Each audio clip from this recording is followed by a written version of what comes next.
Rentsika tokoa zany fa tonga omaly ny filo ravanimahana efa nanambara ihany moa izy tamin'ny sabotsy fe ho avy ary nay fotoanany pombazy amin'ny hoe ny faravohatra ny miona ary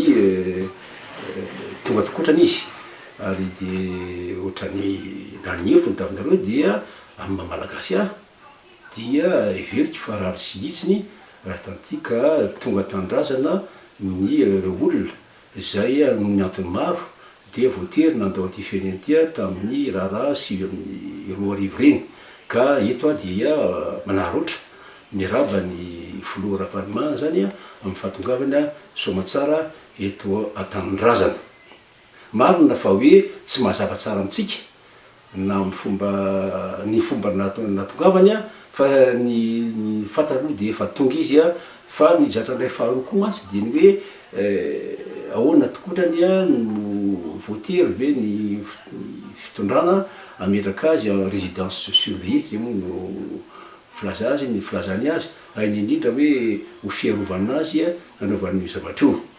raha momba zay lafiny ray zay dia ny fomba amezana azy ngamba de ny hoe maro lafy zay fanontaniana zay ary miseho amin'ny endriny maro ny fomba ny fipetrahana izy ary fomba malina azy ko no fantatra fotsiny aloha de hoe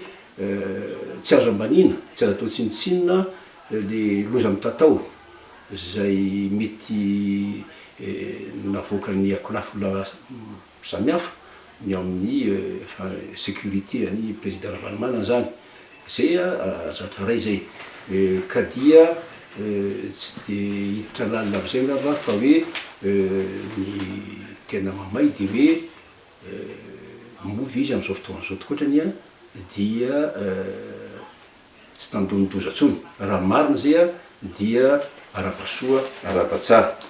farany tiako anareo antrano ko am'izao fotoana zao ilazana fa hoe ny fiverenany filoha ravanimahana zao dia manafangana ny any fipetraky ny raharam-pirenena raha tsy laza fotsiny amty resaka hoe réconciliation na fampiavanam-pirenena ty réconciliation nationale io fotoanany zao raha tsy efa tara mihitsy fa tokony efa fotoanany zany no ny atoko politika tsairy avy am'izao fotoana zao tsy fantoka fotsiny amin'ny hoe fiverenan'ny ravanimahana na hoe hijery taban'olona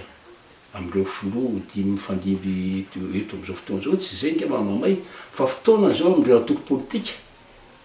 misy azy reo filoha tsary avy sy ny olokafako zay